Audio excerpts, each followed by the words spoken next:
সংসারে যে ব্যক্তিই হোক না কেন, প্রত্যেক ব্যক্তির জীবনে সমস্যা অবশ্যই আসে।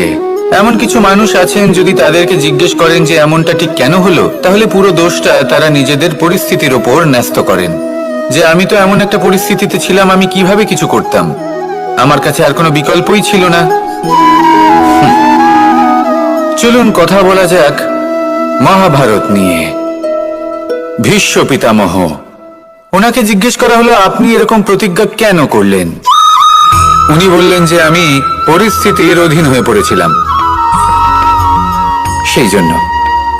এই প্রশ্নটাই যখন অর্জুনকে করা হলো, তখন অন্য একটি দিক প্রস্ফুটিত হলো।